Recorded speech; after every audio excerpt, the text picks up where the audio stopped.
Hello, good evening and welcome to Rangers Radio. I have a mature panel tonight. Joining me upstairs is the one and only Bridgeman and my mate Fox. How are we doing, gentlemen? Evening, guys. Well, can I say a big good evening to the boys in the panel? Huge good evening to the guys in the lobby and to all the Rangers fans listening in all over the world. Good evening and welcome to Rangers Radio. How are you, Fox? All right, mate? And this 40 ounce of Friday, are you having a wee tipple there, mate? No, yeah, it's early for me, mate. You know, I'll maybe wait till after 9:12. I thought you were going to say 5 past. You know, listen, mate, obviously Bridge was on and I was on last night. What's your thoughts on last night's game, mate, before we see it? Oh, in fact, how are you, Bridgeman? How was one? I'm brilliant, pal. Thanks very much. And I hope you're good yourself and you and Foxy. I hope so. I'm a wee bit more optimistic. I felt a wee bit flat. I couldn't. I found it a frustrating game last night, Foxy. I don't think we played badly. I think the team sometimes 10 men behind the ball just try to stop the game. It wasn't a great spectacle, but never thought about it in the cold light of day. Well, not a bad result. We'd have took that any time 6 or 7 weeks ago in the 4th round of the qualifying. So what was your thoughts on the game, Fox, and overall? I could say I was slightly disappointed in the scoreline, but I thought we played okay. I thought they played with a lot of men behind the ball, never get as much room to operate in. When we scored the goal before half-time, I thought that was it. We'd made the breakthrough and we'd possibly go on and win 2 or 3-0. But unfortunately, that never happened. I thought the team tried hard enough. I just thought that we never at any time reached top gear, if I can say that. We seemed to get going and then it seemed to peter out for a wee while. Mm-hmm. Mm-hmm. And that was the way it was for most of the games. We played good in spells, and that other mob hardly offered anything. They had a couple of wee attempts at goal, but one Alan McGregor saved and one they kind of clipped out the bar. But overall, 1-0. I'd have took that at the beginning of this campaign. 1 game to go and Gunner there 1-0 up. We haven't lost a goal away from home in Europe, so I'm quite confident we'll go through. All right, who's Sean for you, Fox? So Goldson, Cottage and McGregor absolutely, and I did Ryan Jack into that, absolutely strolled the game. Ajaira had quite an effective game in the middle of the park. I thought Arfield and Jack gave him decent backup. The front two of Candace on the wing and the boy Kent on the other wheel carried the ball forward a lot at pace, but never put any real telling balls into the box for Morelos to convert for me. But all in all, quite satisfied all round by the performance. All right, now that you've had time to reflect, Mr. Bridge, with your last night. I was listening to him on the bus last night. Controversial statement last night. What's your thoughts now that you've watched it 4 times? I know what you're like the day after. So you've watched it 4 times, you've read every newspaper and looked at everything online. What's your thoughts, Mr. Bridge? I thought it was probably 2-0 would have been a more deserving score for us.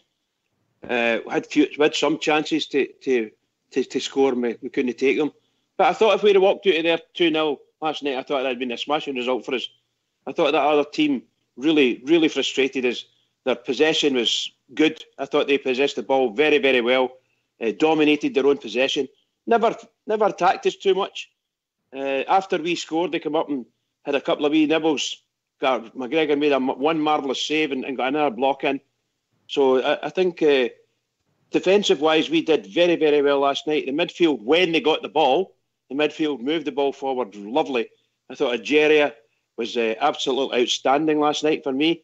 From an attack perspective, ably assisted by young Kent on the left-hand side, and Morelos caused absolute havoc whenever he was the ball came near him. Managed to get the ball to stick to him and bring people in. A super player last night, showed it really well. I thought the big centre halves, well, what can you say about them? They're just mountains, aren't they? They're colossus for us. Goalkeeper, once again, tremendous. And the two fullbacks, not too bad. Although I must say, I thought Tavernier wasn't quite as effective going forward as he has been. And he was targeted, his position, should I say, was targeted for some aerial attacks. But we managed to hold them off. And I thought Rangers played really, really well, considering that team had quite a good, considering they were at Ibrox, they had quite a lot of possession and held the ball well and passed the ball well against us. But once we got the ball off them, we continued to go forward to try to break them down. So well done, Rangers. I think 3-2 would have been a fairer result for us, but I'm happy with the one. They never scored. That's the main thing.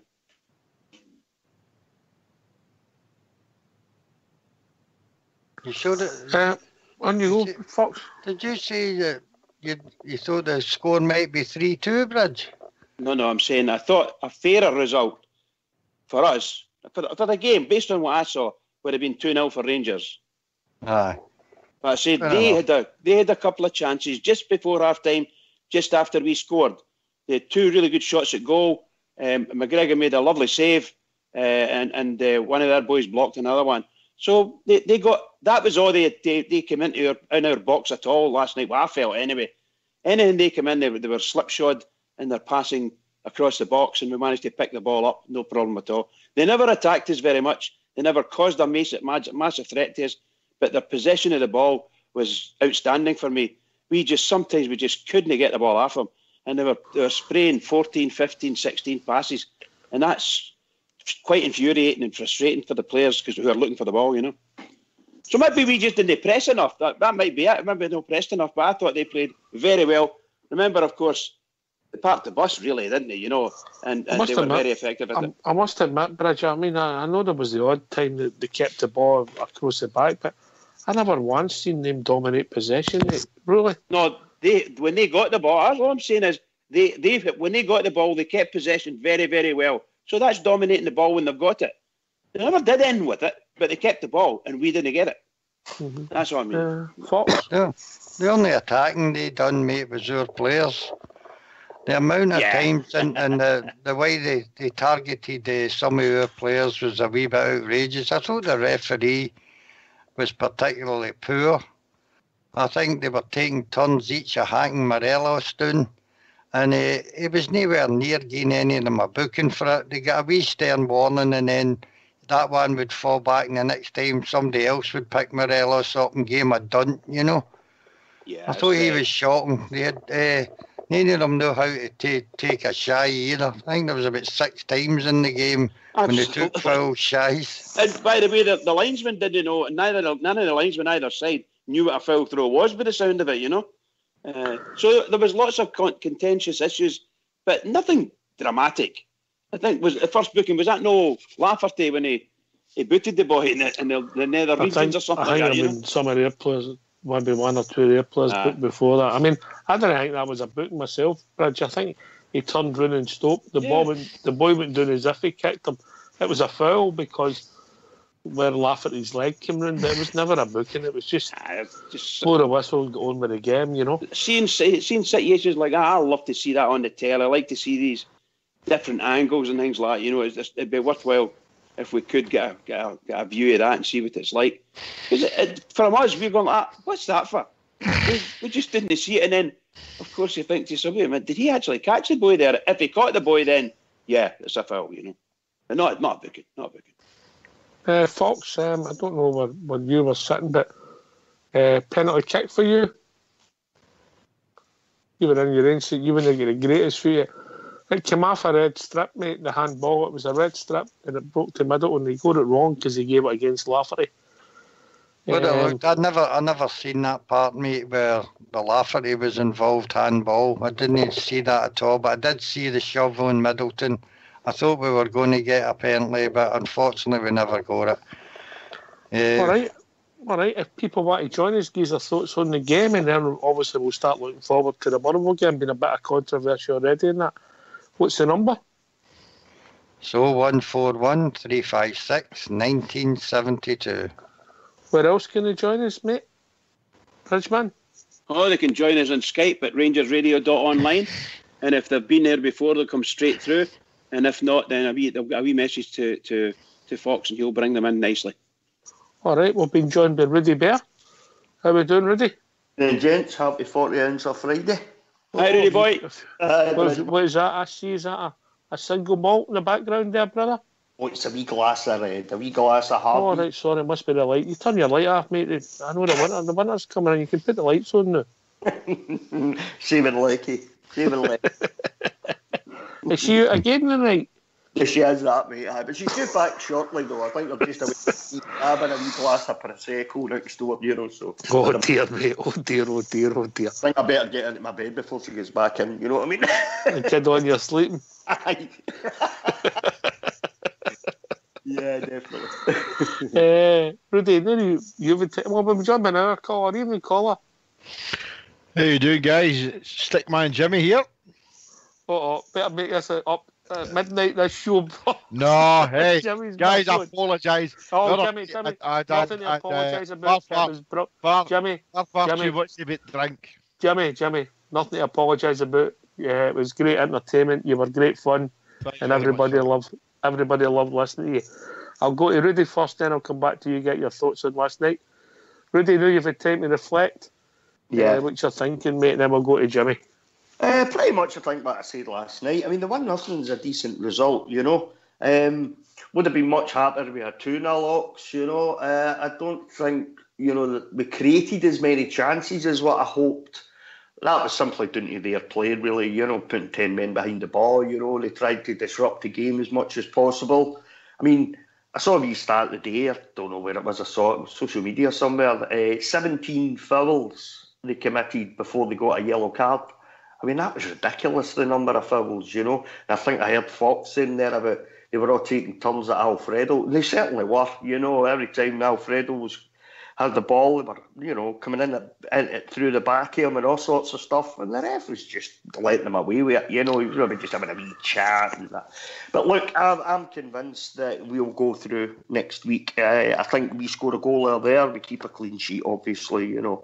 For me, they're no great shakes. I think we've already played the two better teams, as I said last night, in Osijek and Maribor. I don't think they're the same class, not unless they surprise me next week, which I don't think they will, but unless they surprise me next week, I'm convinced we'll play the two best sides that will meet. They didn't look as if they did anything that was really going to hurt us. There's no real pace. It didn't look like that we were worried about or trickery. Sorry, mate. But if they set up differently, we might see a different team, yeah. That's it. Well, they've got to come out and try and play a bit now, haven't they? I mean, they're at home. We're ahead. We're a goal up. We've got the goal advantage. So they've got to come out and play a wee bit, which hopefully will leave some space at the back for us, for our wide players to get the ball in, you know, and be Alfredo or, you know, Lafferty, depending who's playing next week. And as I say, if we get the goal, it's for me, I don't see them scoring 3 goals. I'd be really surprised if they came anywhere near scoring 3 goals, Ox, you know. I just think we're the much better team. I also don't think as well that we hit the heights that we have recently either, though, you know. No, you can't. You're not going to get. You're going to have to have games that you win 1-0, mate. You're not going to be blistering every week, are you? Oh, that's right. But we were the better team, you know. I think Bridgeman said there, Alan McGregor pulled the save off. After we scored the goal, they came back into it for a few minutes. And it's a funny thing, isn't it? When you score a goal, you tend to lose your concentration for a wee bit, you know. I think it's probably a combination. You've scored the goal, you know, so you're hyper about it, you know. You're trying to get your shape back again. But the opposing team think, come on, they've scored, we need to go at them, you know. So it's a wee bit of combination of both, I think, once you score a goal. But after that, I mean, you know, in the second half, I didn't really see much that worried me at all, you know. It was more frustrating for me that we couldn't get that second goal, you know. But all in all, good result. Good result. Jimmy, what's your thinking, mate? Well, I just hear there's some Prosecco going about there. I'm just drinking Scotland's other national Iron Brew with vodka. But there you go. Last night was just a kick-in match for this team, guys, was it no? I mean, Fred just got kicked all apart. Couldn't believe it. Rudy was just saying about the stats, and I saw that today as well. I mean, 17, 18 tackles before anybody was actually booked. No, it was absolutely scandalous to watch some of the tackles. mean, they had nothing last night, and I can't see them scoring 2 against us earlier next week. And that's not being overconfident. They came to Ibrox last night and parked the bus, and some of the decisions with the referee were absolutely scandalous. I've not got a fault at any of our players last night. We were absolutely wonderful last night. We did what we had today. We tried to break down an 11-man defence. But some of the referees' decisions, my seat is under the screen at the Govan East, under the Copland Road stand. I'm under a big jumbo screen there, 10 rows back. And I'm watching, and the referee, for whatever reason, gives a handball against us. For what? It was a Stonewall penalty kick for us, and they got away with it. The referee's an absolute joke.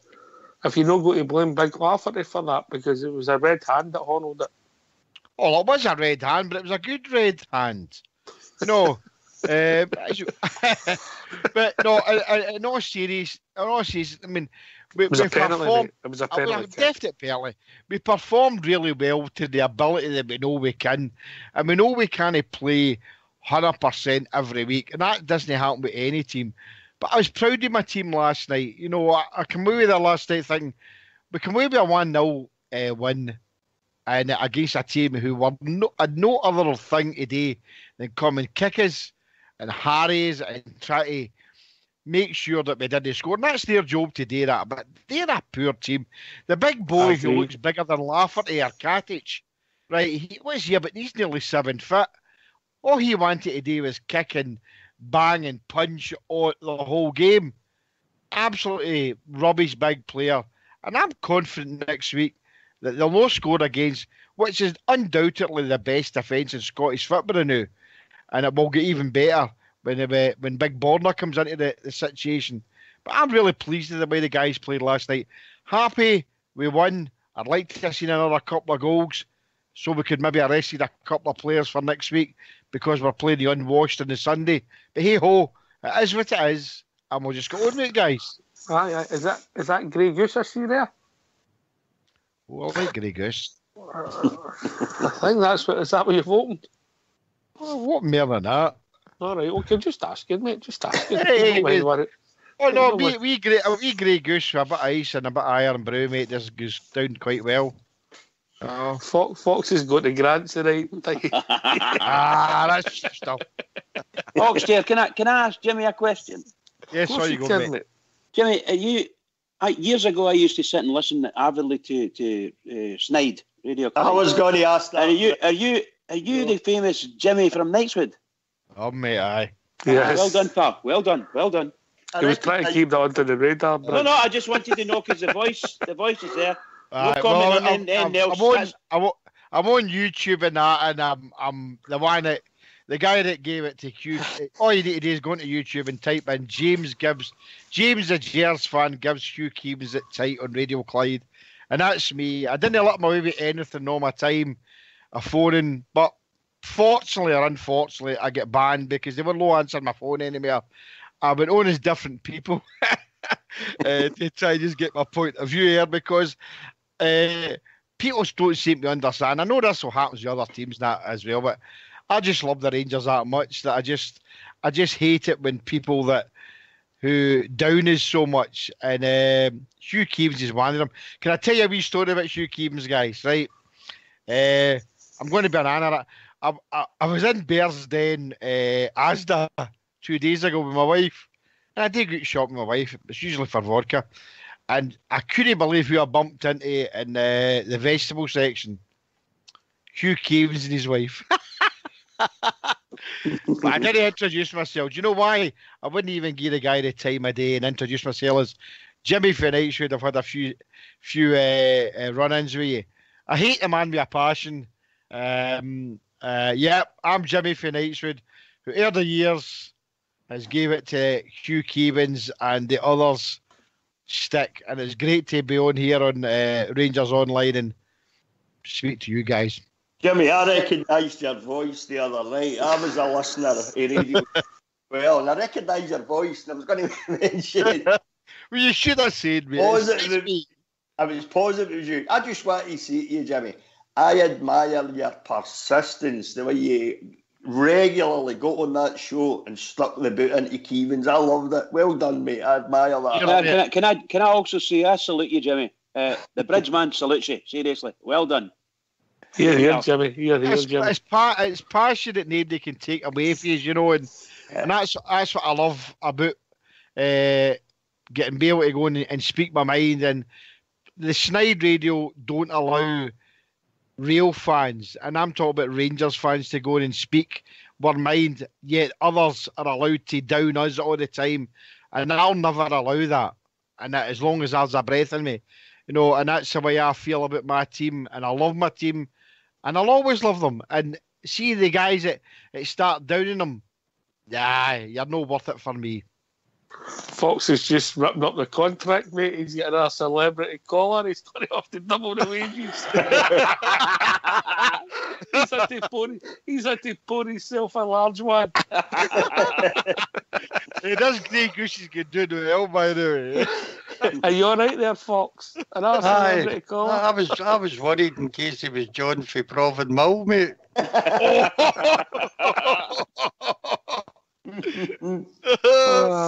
What about we Aiden? Yeah, we Aiden. You don't need a wee Aiden. Oh, need a wee. One of their more celebrated guys apparently is Big Laurie. I don't know where he's from. Oh, Denison. Denison, there you go. The man with the dictionary in his mouth. Aye. There was another guy that you used to get sort of put against, I'm sure. He was for Linwood. Was it John for Linwood? John for Linwood. That was the guy that always came on and said that we'll score as many as we want to score. Yes. Yeah. And he's a crossway. I could swear here, and I know I don't want to do that. He's just an idiot, I mean, I know I can lose the plot at times and that, and say silly things and that. But he just come on, it's just garbage, and that's. No, come on and make a point about your team. Don't come on and talk about Rangers all the time. And that's all he did. When I went on to Radio Snide, I always went on and talked about my team. I wasn't interested in what Celtic done. Right? These guys all come on and started to moan about what we were doing. And that shows that we're the established club, and we always will be, guys. So, well said. So what is it? You want it in the contract, a 340 ounce of a Grey Goose delivered every Friday, Jimmy? That's what I'm getting. Just on a Friday. Oh, just on a Friday? Aye. I nearly drank. Watch what you're saying, Jimmy, because they'll ban you. They'll ban you just so they don't have to pay you. Oh, well. I just drink Iron Brew then. Well said, son. Well said. Brilliant, mate. Brilliant. But I asked this question last night, and only Rudy, I'll take me and you because we did answer it. The three boys that were at the game 6 weeks ago, we couldn't have seen this coming, could we? I'll go to our celebrity star first, Bridgeman. Well, 6 weeks is actually and a long time ago. I think as we started out, it was more hope than anything. We spoke about. I was so proud that we got into Europe a lot at all. We actually made it into Europe. I was really happy, and we've got a great manager to lead us along. That's my thoughts. I didn't realise we were going to get the players that we got, and they were going to turn out the way they turned out, and had been coached so well, and a playing pattern that the manager likes, and that the guys are doing it. And I have to say, it's no anywhere near. I never dreamt we would be this far ahead. I hoped we would get this far ahead. Of course, every Rangers fan would. But to play the way we're playing for a team that's, shall we say, we're not spending hundreds of millions of pounds on players, but the man's been effective in the market area. And to get the defence that we've got now, as the guys have said tonight already, I've already said it, certainly got at the present moment, we've got the best defensive setup in Scotland for not a shadow of a doubt, the best defensive setup in Scotland, and it looks great. And I really do hope that we can march on. And you know something, see if we get through into the playoffs of this tournament, it will be absolutely record-breaking for Rangers. Absolutely record-breaking. I've been supporting Rangers since I was a wee kid, and I'm in my 70s, and I can't remember anything like this. Ibrox was absolutely rocking last night at times. Absolutely rocking. And it's just fabulous. Talking about that wee ditty, the wee ditty they're singing, Bridge. Do you like that one? I know you're a musical man. What one's that? All right, I'll leave that one with you when I go to Jimmy. About Baku. You must have picked that one up. I've not heard it, pal. I'd never picked that up. Sorry. I'm sure Fox might find a wee clip here. Well, we're thinking. Jimmy, we're all positive. Maybe a wee bit disappointed in the result, only because we were maybe think we could have put the tie to bed. But if I would have said to you, we walked in the door at the Bury game, this is the adventure we're going to start, and it was going to carry on like this. You wouldn't have thought that was going to happen, did you? Absolutely not. It was all about hope. You know, I mean, what we've been through the last 5-6 years is absolutely incredible and disgusting in many ways, that what they did to us. And to be where we are just now is absolutely, it's mind-blowing for me. I mean, I'm 60, you know, and I've been through the good times and the bad times with Rangers and that, and the bad times seem to return again. But not because of the football was bad and we weren't investing in the club, because others done, but to be where Stevie Gerrard's brought us today and the regime at Ibrox has brought us to this point. I sat there at the Bury game, and I'll be honest, I sat there and I thought, okay, we've scored a lot of goals here today against Bury. It is what it is. And we'll take it as we're sitting here watching my team play well, score 6 goals. But then as time went on, I thought, hey, there's something happening here. But no, it is the players that were brought in. See the Katic and the Goldson and the Alan McGregor syndrome, bringing him in. And it's something that a lot of Rangers fans need to go over, the Alan McGregor and the Kyle Lafferty thing. Forgive and forget. What we've achieved so far is way, way, way beyond what I thought we could achieve in the first season with Stevie G. And let's hope it continues. Right, we're not making any predictions that we're going to do this and we're going to do that this season. We are going to be a team to beat.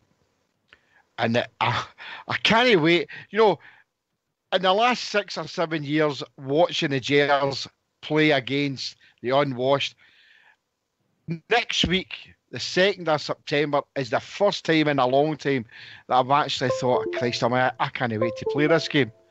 I can't wait to play this, because I really think that we have got a good chance.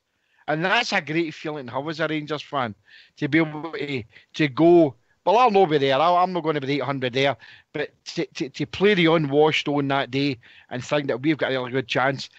And I think we've got more than a good chance. And what Stevie G and the Ibrox board have done has surpassed what I thought we could achieve at this stage of the season. 10 games unbeaten, going into the Motherwell game on Sunday, the Old Firm game, well, obviously the return against Ufa next Thursday, and then play the unwashed on the Sunday. I can't wait. Being a Rangers fan new, it's just absolutely wonderful. And I'm a 6-year-old in a 60-year-old man's body. I'm absolutely ecstatic. And I know, but I know you're laughing, but I'm so excited about what's happening now. Brilliant, mate. Well, there's nothing wrong with that, mate. Of course we deserve it. We deserve it. Of course we deserve it. And it's a great feeling to be like this, because everybody wanted to put us down, and they were putting us down in the last 5, 6, 7 years. But now the establishment club's coming back, and they don't like it, and it's there for all to see. I'm not saying we're going to win the next 3 games, but see if we take 4 points out of 6, and even lost 2-1 in the next European tie. How successful would that sort of first period of the season be for you in group stages? And we'll be sitting there, we've played 3 hard away games. We've won comfortably away in a silly pitch in Kilmarnock. We've put out 4 teams in Europe. All right, we know it's not Real Madrid and Barcelona we're playing, we know that. but there's still teams that have beat the calibre of teams that have beat every other Scottish team in the last few years. How good a start would it be for you, Jimmy? And then we'll go to Fox with the question of where we are. I think that'd be a good start. But for me, qualifying for the next stage into the group stages of the Europa League is going to be fantastic for us, and I'm confident we'll get there. We beat Motherwell on Sunday, and we put a bit of pressure on. Okay, I know they're playing Hamilton, but we put a bit of pressure on them. We know they're probably going to beat Hamilton, but I'm really, really happy with the progress. And you come to me next week and say that we beat Motherwell, beat 2-1, still qualify for the Europa League and draw against the scumbags next week. Do you know I'd be happy with that? Even if we draw in Motherwell and then beat them, that's 4 out of 6. Well, 4 out of 6, aye. But I mean, it'd be great to beat them there next week, right? That'd be great to beat. Well, I think we're more than capable of beating Motherwell in Sunday, and we're obviously more than capable of beating them next week as well. But I would agree with you. 4 out of 6 would be great, but hey, 6 out of 6 would be even better, wouldn't it? That'd be brilliant. It would be. I know that. But what would be even better is if we do the stuff against Motherwell on Sunday and they drop a couple of daft points against Hamilton on Sunday. Because Hamilton came and turned us there last season, if you remember. That was a result we never ever seen coming. So who's to say that the way they're playing, they knew that Hamilton can't do a rubbish nothing each draw or 1 each draw with them on Sunday. But hey, we'll take it as it comes. But 4 out of 6 for me, I'd be happy with. But 6 out of 6, 2-1 into the next Europa League group stages. Hey ho, big 40-ouncer, doubles. You can tell when I buy your porny horse and beauty. Carry on, Fox. How about you, Fox? I've run out of ice there. All right, just go and get some. No. Fox, the start, did you see it coming? How would you judge it at 10? Are you happy? Well, to be honest with you, when I was on the programme before the Europa League started, I said, I hope we get by a couple of rounds to let the support get a wee couple of away days. It's not going to be our priority. I think that for me, winning the first trophy up for grabs this year, the League Cup, would have been my target. But as we get by Shupke, and then I'm saying that's good, we'll get another game out of it. We met Osijek and it was a wee step up in class. And I thought then, well, maybe that's as far as we're going to get, because this team's still to really gel yet. But lo and behold, we gubbed them out. So another step up again was Maribor. And the next thing, we had knocked Maribor out. Now I'm kind of thinking, get into the Europa League. Don't care, no like the Tims, it's not about the money. The Europa League will be for the fans if we get in there. I hope we get the toughest group we can possibly get, and we get some exciting games at Ibrox. I'm looking forward to it now. And as I say, no so much for the money that will be earned, but more as a wee bonus for the fans. It's been a long time since we had some decent teams at Ibrox to play in a European night, and that's what I'm looking forward to now. I get you, Fox, about the money, but I think I've seen the official attendance in the 4 games has been 194,000, mate.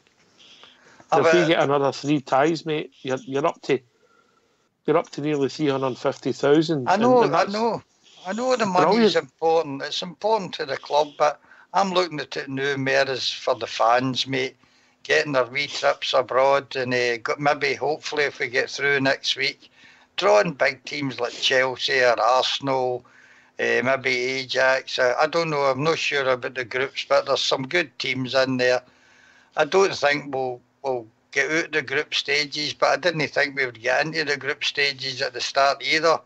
But some big teams and some big nights at Ibrox and the money it brings in, but more or less for the fans, mate. Give them all a good time, because some of the young boys, a lot of them missed out and gone to Europe, so they'll be in there now. Rudy, the fans, do they deserve any success that comes their ways, and hopefully it's what we're all looking for, that league title. But the fans have been the constant. Oh, the atmosphere they're creating, and also the atmosphere they're creating, and also the way they've stuck by the club has just been. I don't think they've had the credit anywhere that they deserve, mate. No, 100%. Since 2012, they've stuck by the club relentlessly. So they have, and they've showed what it means, what the club means to the support. You know, and it's like you say, they're not really getting the credit for it. You know, out with Scotland, they certainly are, because, you know, when we're coming up through the lower leagues, you know, and 40-odd thousand crowds, you know, creating records all over the place. There was German journalists, Dutch, Spanish, Italians. There was even Japanese journalists there wanting to know what was happening. So we were getting the credit out with the country, but no within the country. But, you know, well, we know what that's all about, really, you know. But what's happening just now, and with Fox, see, we can just get into the group stages. What a huge turnaround from last year, and the fans, they deserve it. They deserve to see the Chelseas and the Ajaxes and clubs like that back at Ibrox again. There's no finer European night than a European night at Ibrox under the floodlights, and the stadium's absolutely bouncing. You know, we've all been there and seen it, you know. And we do deserve it. We deserve this, especially, in my opinion, over the last 2 seasons, the last 2 years, which was a bit of an absolute, last season in particular was an absolute shambles for me, you know. And what a turnaround in 1st of January, 1st of June, Stephen Gerrard walked in the door, went away around about the 22nd or 21st or something like that of June, took them away to Spain for the pre-season, and since then it looks like we've just went from strength to strength. And for me, nobody connected to Rangers Football Club deserves this happiness and optimism and everything that's coming our way just now. Nobody deserves that more than the Rangers fans, for me. It's superb. All right, I think you're right. Listen, Liz, I know we're all on the call, but if you're not speaking, can you go on mute, please? We're getting some crack on through Fox's getting it. We're not hearing it, but Fox is hearing it. I think that the best thing for me is there's a lot of youth in the team, Jimmy. And I enjoyed it. It was only a cameo last night, but once again, I did enjoy the young boy Middleton. I thought when the boy Middleton came on last night, I thought he put a lot of good pace into the game, which we needed. I really rate him. I don't know if you've seen on the Facebook page, I put the 11 ad I started with last night, and one of them was Middleton. I started with the boy Middleton last night. I rate him. I think he's a player for the future, but I think he deserved at least a start last night, and played the first 45 minutes. Yep. I think he's a good prospect for the seasons ahead. Everything else. What about Flanagan? Flanagan's not got a left foot. What are we going to do with him? One's big ball comes back in. I don't mean this to be cruel to John Flanagan. He'll become the new Hodge, mate. Borner will take that position. Aye, definitely. And to be fair in Flanagan, he does look like a right back playing at left back, mate. And he is. That's what he is. He's a right back playing right out of position. And a couple of times one ball in particular, came across towards him right at the dugout, and he just went to put his foot and tap with the ball, and right under his foot, he missed it completely. You know, so he's a right back playing in the left back position. You know, the young boy Middleton, I rate them boy, as I said earlier on. I think he's a cracking player. Again, in the last European game, is that he came on 10 minutes and he's just showed the pace that he's got is good. He just runs up that wing and he'll try and get a ball across, and that's what I love. Get up that wing, get the byline, get the ball across, and maybe once the team starts to settle and Stevie G gives him a run in the game, we might see the big laugh coming on to some of the boys for him and putting the ball where it should be in the onion bag. Youth get a chance at Ibrox in the past. A young Middleton certainly is somebody for the future. Bridge, I've enjoyed the boy, and he's. I I think he's got something about him, mate. I don't want to see him be the next Willie Henderson, Willie Johnson, whatever, because of the way he plays the game. It's all about pace and beating a man simply and putting a great cross in. But he's got something about him. Yeah, he's a stocky wee fella. And he can run like the wind when you see him. And my goodness gracious, as Jimmy just said there, he loves going past people. He just loves it. And not only that, if he sees he's running out of space and he can slam the brakes on quite easily. He looks quite good at that and get the ball back the way or come onto his right and then diddle the guy again and back into the box. He does cross a nice ball. Obviously, he's only a youngster. He's only 18 as far as I'm led to believe. But we need to nurture him. I don't know when he'll get a start. Like Jimmy would like him to get a start now, and many others would like him to start. I think with the first half performance of their defence when they were kicking everything above the grass when they weren't on the ball, they defended in a very physical manner.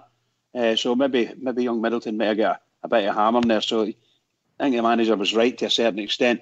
But the day will come when they're going to start him and give him a couple of starts, and my goodness gracious, you'll see that boy shine. I really do believe it. As far as the games are concerned, you know my philosophy, everybody knows my philosophy, one game at a time. And the next game we're going to play is the most important game in our future, which is against the Motherwell. And we've got to play that. Would you start him against Motherwell on Sunday? No, I'm saying that he needs to be nurtured. I would doubt very much if we would take any chances with any youngsters against Motherwell. Very, probably the most physical side I've ever seen in football. That's what I was going to say to you, I would start them next week. I would start them on Thursday. So would I. I think, Jimmy, they'll come out next week. And they've got to, because they've got to score now, right? That's going to leave a bit of space there at the back of them.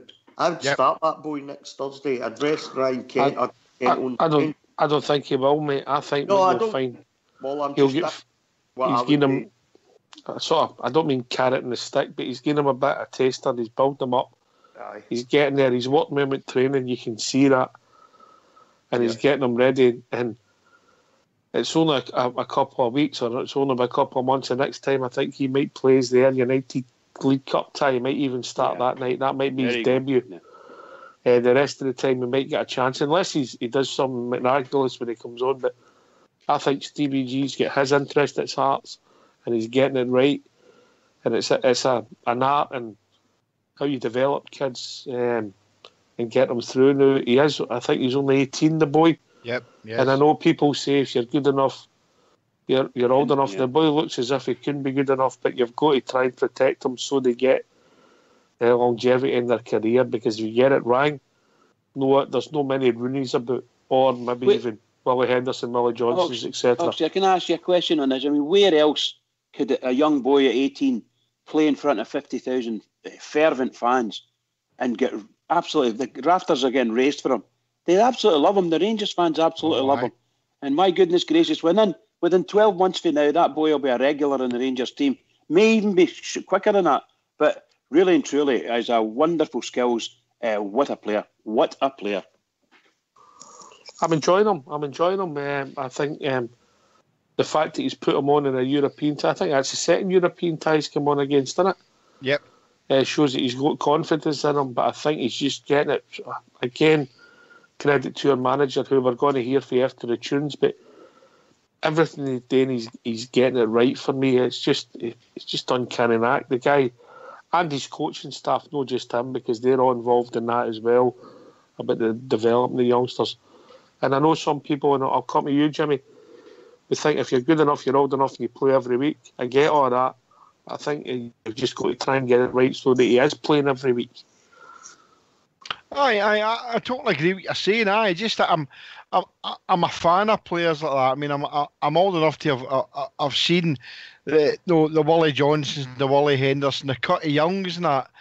That's the type of football that I was brought up in. The type of football I played. I was a wee right winger. And it was nothing great in dribbling, beating a couple of guys, getting down the byline, and get the ball across.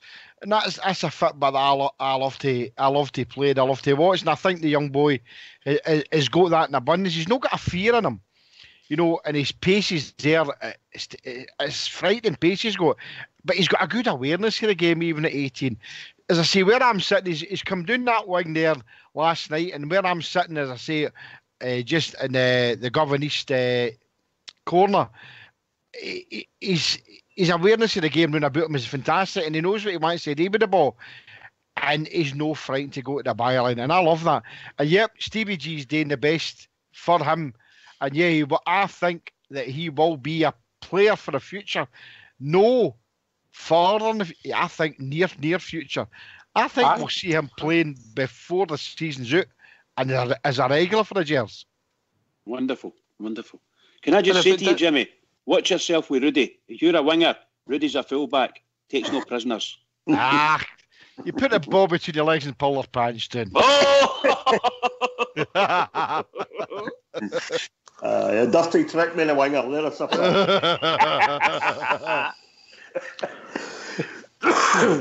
Quite a gentleman then, James. Well, I mean, you know what the score is, and that. Just get in there and get her in about it. Fox, what's your views on Middleton? I think he's the brightest young talent we've got at Ibrox. I think Stephen Gerrard and the backroom staff are really going to look after this boy.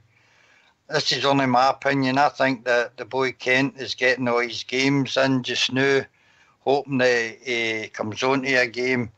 But if he fails to not improve that much, but improve his delivery into the box, etc., we may see Middleton coming on maybe later on in the year. I think he's going to give Kent is up to about 20 games here, see how he does. But Middleton will be played sparingly for me. They think he's a real talent, mate. Yep. I'm enjoying him. I'm enjoying when we see him. And as Bridge says, you can feel that the support are taken to him and they want him on the park. And it might be that these 15 minutes become half an hour and he builds it up like that, Bridge. Yeah, I really do. Everybody's, the boys in the panel, all the boys in the lobby know. You watch the boy playing, he gets his first 2 or 3 touches of the ball, and before you know it, he's whizzing down the wing. Just wonderful to watch. And a great outball, by the way. If you've got somebody playing at left back who is having a wee bit of a hard time, or a left midfield, and they push that ball wide there, it's great to have somebody there that can actually stop the ball or do what he wants with the ball and have the confidence to do it. Fantastic, just fantastic. But you know what strikes me more than anything, I don't know where all you guys sit at Ibrox, but where I'm sitting at, in the last few years going by, some of the substitutes we had sitting in the bench coming on, waiting to come on, warming up, there was no, what can I say, joyfulness about it. See now, we've got substitutes there that, there's guys here, hey, Middleton's coming on. Right, okay, last night, big laugh, come on that. But we've got a bench there now that can enhance the 11 that's on the park, and young Middleton will do that. I mean, but I was watching him last night, and I just think that for me, he's a stick on to be in the team before the season ends as a regular player. Kent, for me, I like him, but yeah, I'd like to see young Middleton in there filling that role. You know what we can't do, Jimmy, but we can't. Sometimes we have a possession type football. We get the ball, we pass it clear across, and before you know it, okay, we'll try a fancy diagonal. Get the ball and know what you're going to do with it, please, and get it straight to him as quickly as you can. Don't set him up, because if you set him up, they're going to be 2 or 3 running about him before he knows it. Oh, aye. They'll just run him right out of the park, Aye. Well, you're right, 100% right. They're just going to kick him. No, just run him off the park. They'll kick him and kick him and kick him. And the same as done with Fred last night. They just wanted to kick him out of the park because he's a threat.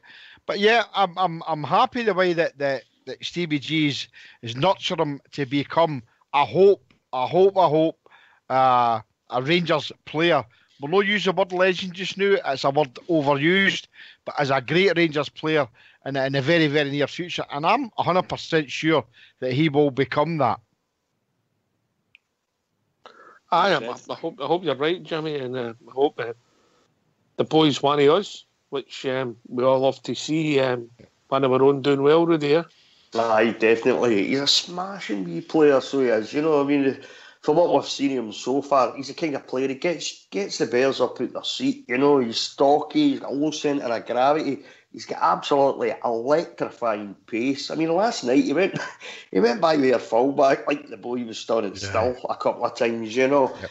And if he can develop his final ball into the box, man, what a player we're going to have on our hands. He's 18-year-old, he's a kid now, you know, so he's still got a lot to learn. He's got a lot of development to do.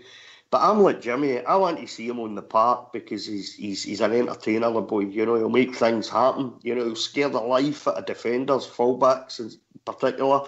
He'll scare the life out of them, you know, and he'll create chances for us simply because he's pace, you know. I really like what I've seen so far of the boy. And the funny thing was, I hadn't really noticed much of him really up until the beginning of this season. You know, I know Ibrox Loyal spoke very highly of him. And I seen him, and I looked back to an interview that I think it wasn't long after he came to Rangers. I looked back to an interview, and he said, you know, he was so happy to be here. You know, he was gutted what happened down the road, and he was going to grab the opportunity with both hands, and he was going to pay Rangers Football Club back for the opportunity that they gave him. You know, and he certainly looks like he's doing that. Ox. He's a brilliant player. He really is. Very, very polite young man, Jimmy. I actually think to me, and it's all about opinions, he looks a better player than the boy Kent. And I'll tell you why.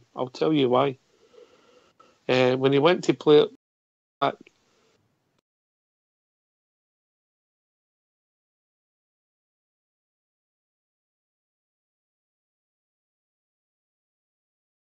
he's got that willingness now. I accept that Kent's not a bad player and that he's only learning as well because he's not much older in reality. But so far, what we see with Middleton, his final product's better, in my opinion. Yeah, I totally agree with you. I mean, Bridge and Rudy saying that what we don't want to do is overhype him.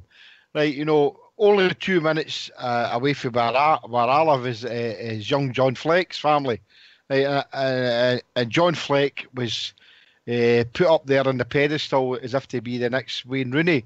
And I don't want to do that to the boy Middleton. You know, as a Rangers fan, I want everything that he can achieve to be there for him. But yeah, I totally agree with what you're saying there. I think that he's a better player than, or it could be, or will be a better player.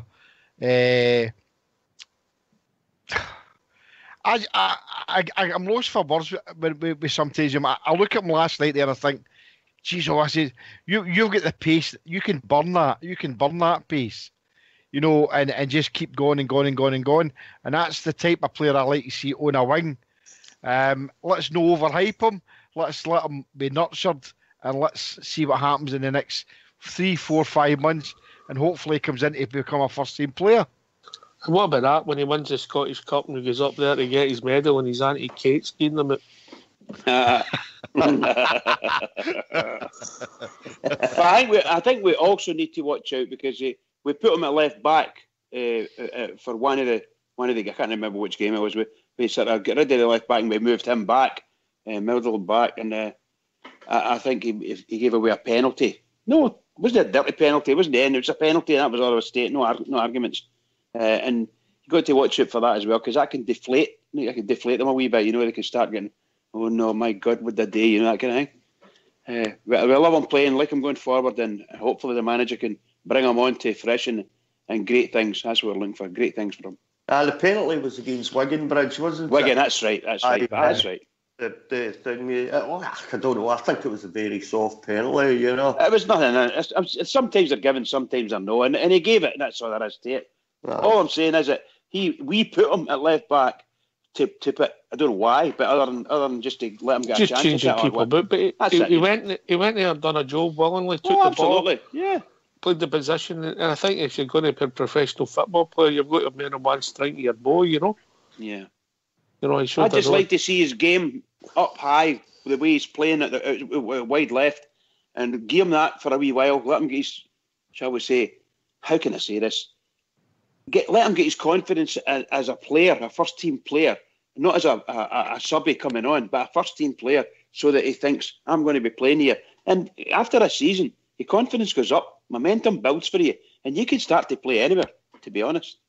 That boy with his higher kite. Right, have you thought about this wee ditty yet? No, sorry, I have not. What? No, I've never heard it. So I saw something on, was it Rangers Well, Media? you must, the whole Grun was singing it last night. Were you too busy heard moaning? It, I'm trying to say. Did No, I never heard it. So what were they singing? Tell us what they were singing. Right, if you don't mind going on mute. Right, I'm on mute. Right, this is just especially for you, Bridgeman.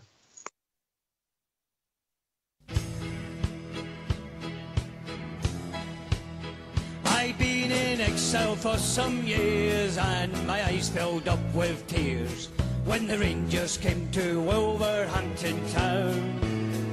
So I took a trip along just to hear some famous songs when the Rangers came to Wolverhampton town. I stood there all alone while the boys all down from home sang of Rangers, that team of great renown.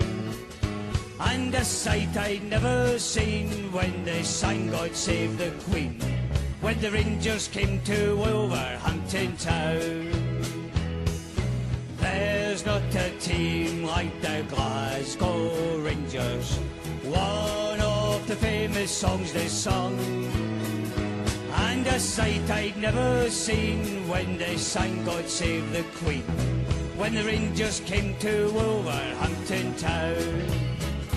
Now on the field below, the boys put on a show, the likes they'd never seen at Molyneux. And it's football, it was grand, from Macmillan, Scott and Brand, when the Rangers came to Wolverhampton town. There's not a team like the Glasgow Rangers, one of the famous songs they sung. And a sight I'd never seen when they sang God Save the Queen, when the Rangers came to Wolverhampton town. Now the league flag must come nearer with men like Bobby Shearer, the way he played at Wolverhampton town. And the world forever after would sing of Jimmy Baxter, for on his head they placed that noble crown. There's not a team like the Glasgow Rangers, one of the famous songs they sung. And a sight I'd never seen when they sang God Save the Queen, when the Rangers came to Wolverhampton town. Now I knew it had to happen, I heard a mighty roar, the famous Glasgow Rangers they had scored. And the sky was white and blue, Wolverhampton shook right through, the loyal ramping Rangers had come through. There's not a team like the Glasgow Rangers, one of the famous songs they sung.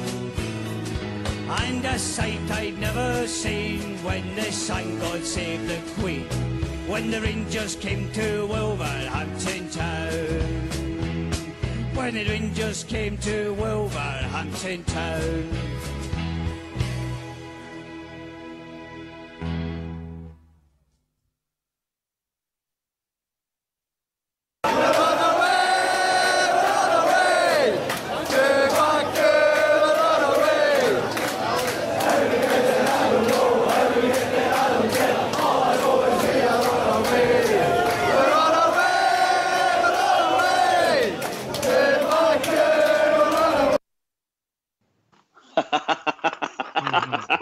We're on our way to Baku. We're on. I do remember it. That's right enough. Sorry, pal. Brilliant. We're all singing it right enough. We're on our way. We're on our way to Baku. We're on our way. Don't we get there? I don't know. Magic. Just magic. Love it. John Bandon's off. Oh dear, what a man. What a man. What are people saying that you forgot about it? I completely forgot about it. I do apologise. Right, I've got a couple of shout-outs here just before we move on with the show. A great supporter of the show is the people involved with the Garrahill Ranger Supporters Club, as we all know, is Mount Vernon's club. CC travels in that bus, and a lot of other people who are involved with the show. They're looking for one ticket for Saturday to help their bus out, for Sunday. So if anybody's got any kick in the room, I know it's very difficult, Motherwell, to get tickets because of the way they treat us, but they're looking for one for their bus. So if anybody can get in contact, myself or Fox or CC direct for the Garrahill Rangers Supporters Club who are looking for one ticket, they'd really appreciate it. And I'm sure if somebody helps them out as the season goes on, they will reciprocate when they can. I've also got another shout out. Let me just find it first. It's for the bowling competition. The Queen Elizabeth II Lawn Bowls Challenge is taking place on Saturday, 8th of September at Partick Bowling Club. This is the 4th year of the event and raising money for Erskine. Last year they raised £6,000, £6,100. Rangers Radio have got a team in. Been managed by Fox. His job's on the line. We've got to do better than we done last year. Going to take a lot right enough. No pressure then. Fox is taking the management. He's in training, Fox. He's got them all. I think they're building up to the tournament. They're on no sex and all that before the tournament. Oh my God! Even the manager, right? So, a worthy cause. The Rangers Supporters Association have raised over £800,000 for the exercise. We know that Govan Blue is involved in raising this money for the same place differently. But what they're looking for is anybody who would like to raffle prizes for the day. If anybody out there wants to either sponsor, they've got some adverts left. Quarter pages, half pages and full pages. It's £25, £50 and £100. Great cause, great day. They're looking for obviously businesses or anybody who wants to put a message in the advert to make a donation.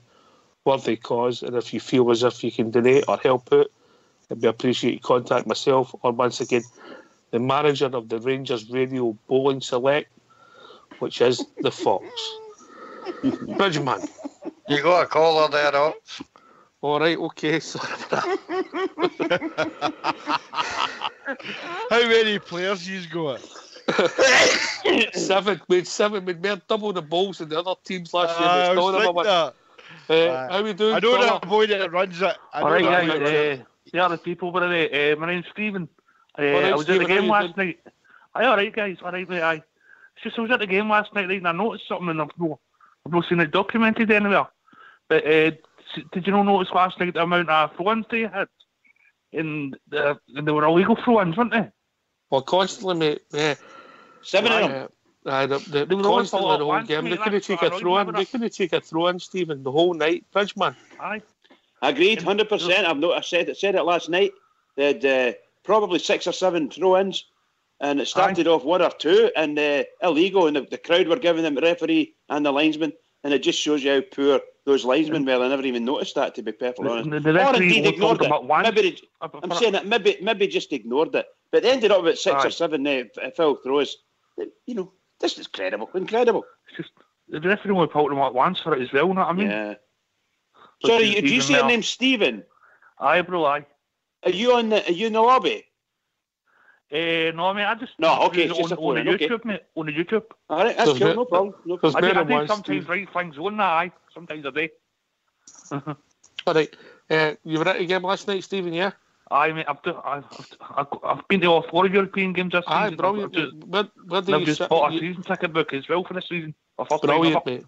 Brilliant, mate. Absolutely fantastic. But I just want to see the games against them. You know what I mean? Aye. Where do you sit, Stephen?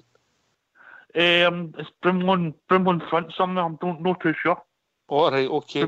If you want anywhere, Stephen, I knew you'd find for. If you want to swap and swap, just so you can get a seat where you can sit down and no bounce about, Jimmy or Bridgeman will swap you any week. BF, yeah. Because they quite like jumping a bit. Anyway, guys, thanks. Okay. All right, cheers, Stephen. Thanks for the call. Stevie. Cheers. Cheers, mate. Good stuff. Fox, have you been working on your team talk? And obviously we're going to hear from your manager who knows how to play, build up his team. Have you been working on this Because we want some silverware this year, don't we, Bridgeman? Tobacco, we're on our way. Absolutely, pal. Absolutely, if we can get it. Team's been in training all summer, mate. I've sent them away to a foreign rink to play. They're up. Aye. They're away and doing cold weather treatment up in Fife, mate. So. I love it. And by the way, that's a lie about cutting out the sex, mate. That's only for the wives. I look after that side. Can I just say we got a request to see what dietary, if we did any special dietary needs, I passed on to the manager and his reply was, can we get bigger pies? Brilliant. So the team's coming along nicely, Fox. You're happy where they are? Aye. Once I sorted out last year that there's a bias on the bowl, they're beginning to understand it now, mate. and what about your supporters this year, Fox? Have you had to have a word with them? I believe that some of them were a bit rowdy last year. Some of your fans who had to be helped home. Oh, Mac, I need to look after Mac. He was wanting to run on the balls. The rink mate start kicking balls, but we got him into a taxi and got him up the road. Hey, Bridge, can I come the next tournament? Because I think you're maybe missing a streaker. Oh my God! I would just become a team member as become a streaker. All right, we've heard from one famous manager who's the Fox, who we want this silverware Bridgeman. But if you don't mind going on mute, we'll hear the thoughts of our manager, Stephen Gerrard, MBE. Last night, slept better after that?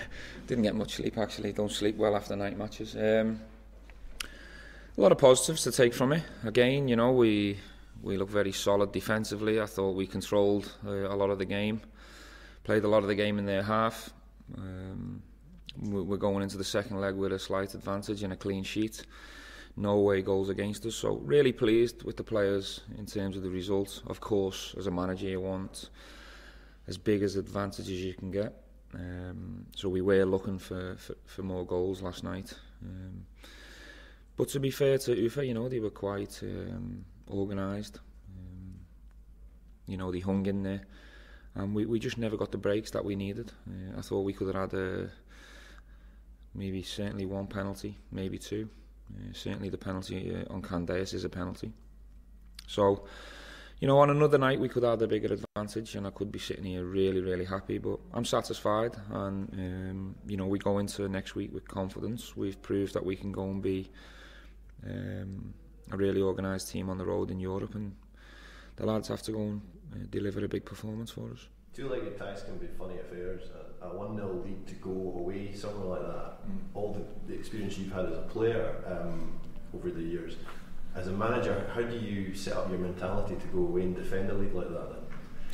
Well, I think if you look at their tactics last night, they were very happy to play with 5 across the back and 3 that don't really move in front of that, and they came here to keep the score down or try and you know, maybe get a goal on the counter attack or through a set piece. They had a couple of moments within the game, but I'll be very surprised if they do the same thing next week, you know, being at home.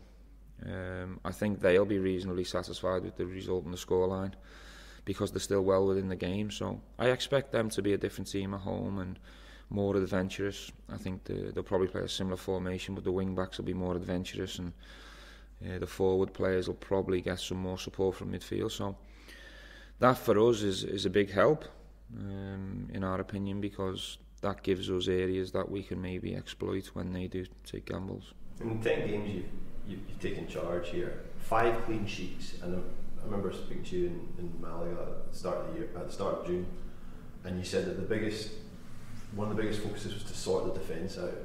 And Rangers conceded 60 goals last season. How pleased are you with how quickly that has come together? Very pleased with my staff and the work they've put into the team and the information they've given. We've put the hours in on the training pitch throughout pre-season. And in the limited time in between games, we've drilled the players, whether it be in the dressing room, in the meeting room, or out on the pitch. You know, straight away this morning after last night's game, we're drilling them again. There's not much time, but I'm absolutely delighted with my staff. But the players have took it on board, and they've gone and carried it out, and they've put in the performances where they deserve the majority of the credit. There's a lot of talk about the art of defending that's been lost in recent years. We see so many goals were scored at the World Cup from set pieces as well. Do you feel that maybe sometimes the basic concepts of defending are forgotten? Yeah, of course. It was certainly, that's what we wanted to speak and address to the players very quickly when we came in. You know, looking in from afar, before we came in, it seemed as if certain teams were getting a lot of joy against Rangers, you know, from set pieces, in open play, teams that were physical, who peppered the box with direct play. We're getting a lot of joy against Rangers. So it was a very important area that we came in and we are trying to address. Now, we will continue to try and improve and get better in that area, but it's a vital part of the game. You have to defend your goal, you have to defend your box, and that comes in different ways, whether it be direct play, whether it be combination play. The thing with the SPL and in Europe, teams come with different styles and they try and score against you in different ways, but credit to my players, whatever's been through at them so far, they've handled it very well. Do you still feel that you need another centre-back as cover before the end of next week? Yes. Yeah. In terms of, you know, the credit that's been given to your team so far, a lot has been focused on like Allen and Connor and Nico at the back, but I suppose you'll be happy with the sort of 1-11 that's formed as a defensive unit. I think it's more than 11. As you can see quite clearly, I've been tweaking and changing the team from game to game, and every single person that's come in has been ready.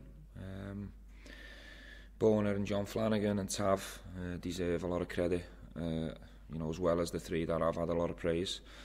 You know, Tav's assists as well as his defensive work have been top class. I can't sit here and praise individuals, it'll be too long, because every single person who's been part of my squad, even the young kids that have come in. Glenn come on last night and had an impact for 15 minutes and looked good again. So everyone's at it at the moment, everyone's buying into what we're trying to do, and everyone's game for trying to take this forward and you know, trying to become a good team. I still think we've got a lot of improving to do, a lot of work to do, but everyone's doing everything they can to try and do what they need to do.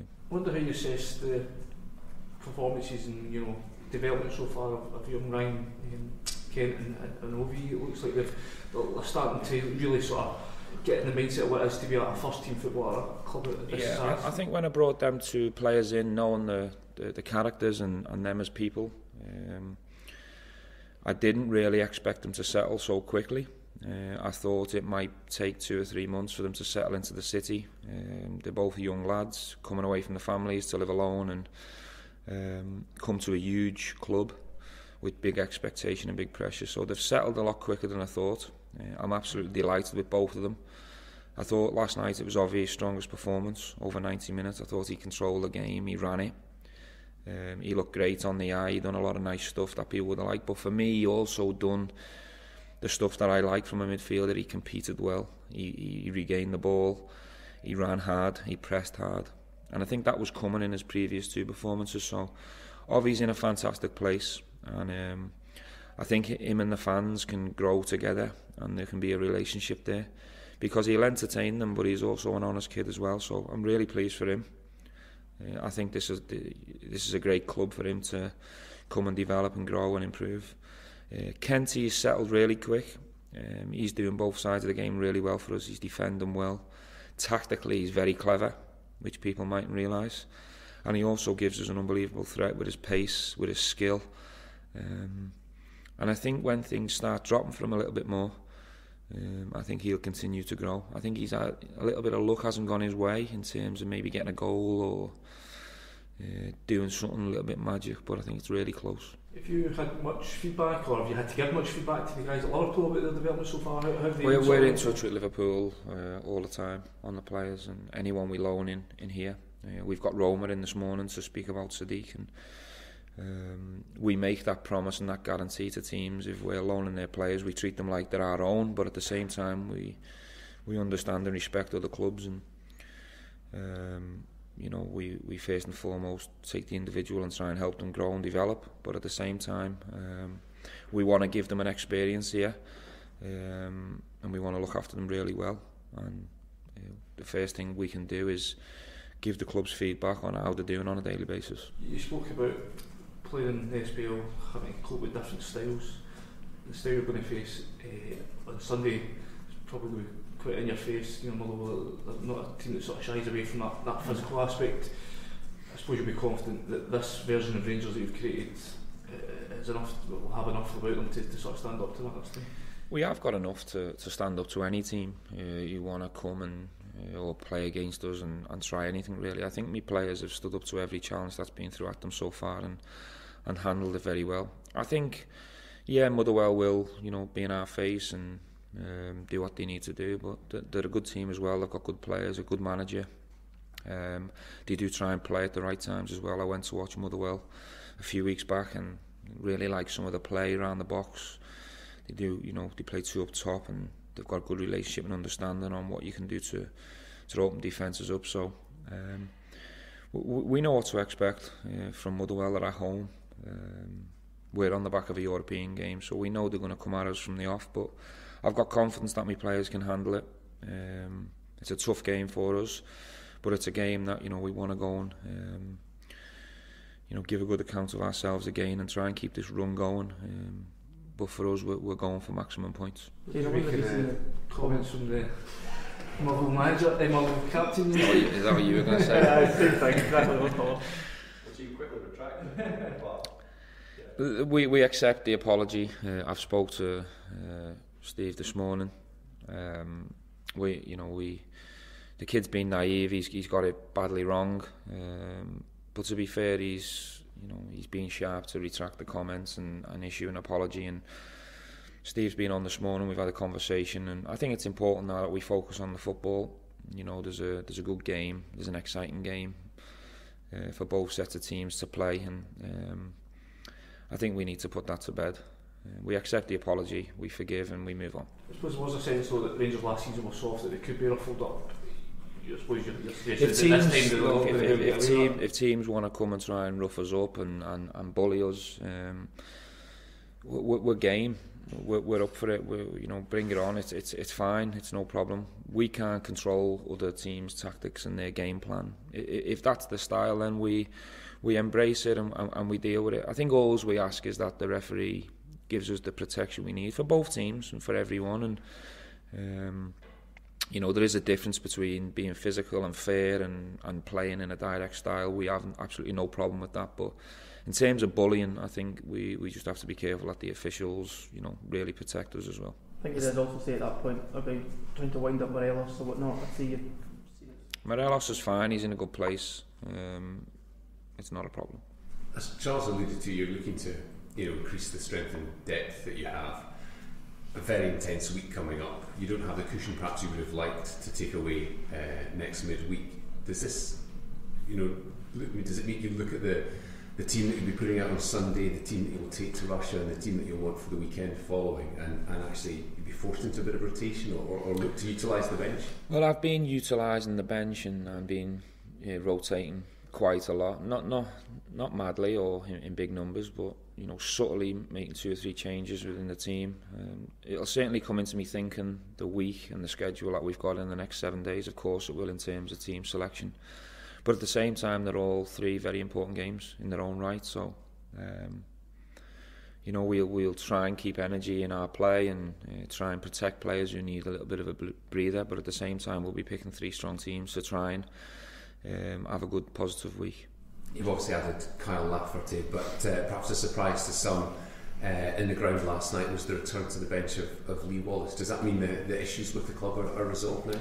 They're not resolved because we're still waiting for the final verdict and hearing, but whichever way that goes, whether it's in Lee's favour or the club's favour, we roll on. You know, I've spoke to the board in terms of Lee, and whatever the decision,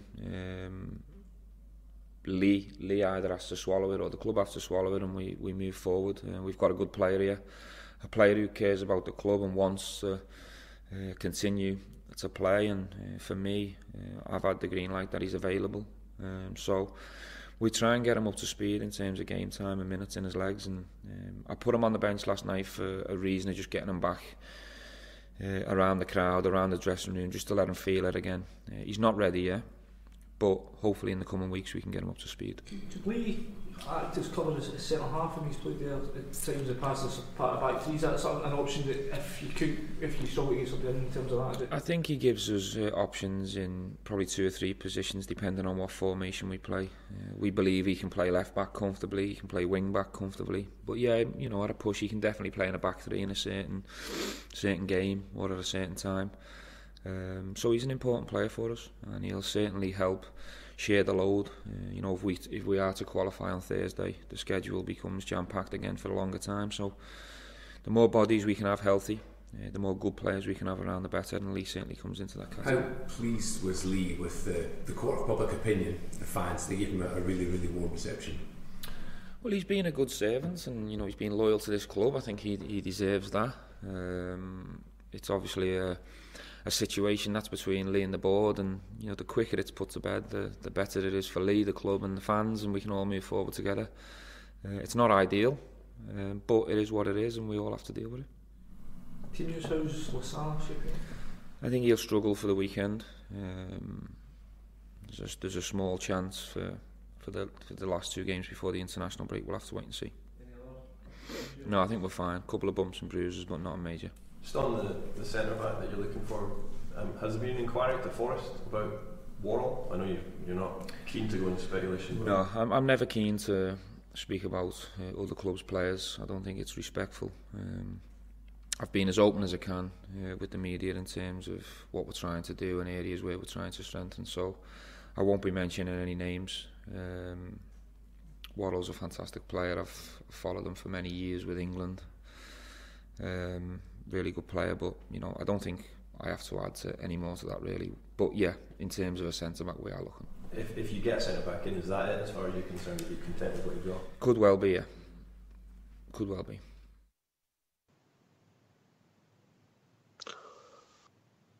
What a man, Jimmy. That was, as usual, Stevie G. Tremendous to listen to. Everything he says is just wonderful to listen to him. You know, it makes so much sense. Doesn't he diss his players? Puts a lot of positivity into the players that is playing for us. He tells it what he sees. He says that the team's playing this way, the team's playing that way, this player's playing well, and he's no frightened to praise a player. And I love that. And I just think that going back to when Souness came, Graham Souness came, Graham done the same. Walter did the same. Praise the players, don't down them. Praise them the way that you want the team to play. Praise their performance on the day.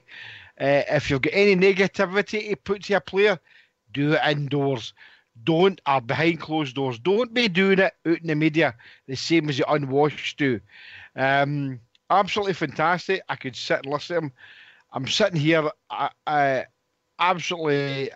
I could sit and listen to Stevie G all night. And it's absolutely fantastic to hear a lot of great things that he says. Regarding the boy Joe Worrell, he's a winner. He's he captained the England team, as far as I know, in the Toulon tournament. That's correct. And he was he voted either the first or second best player in the tournament.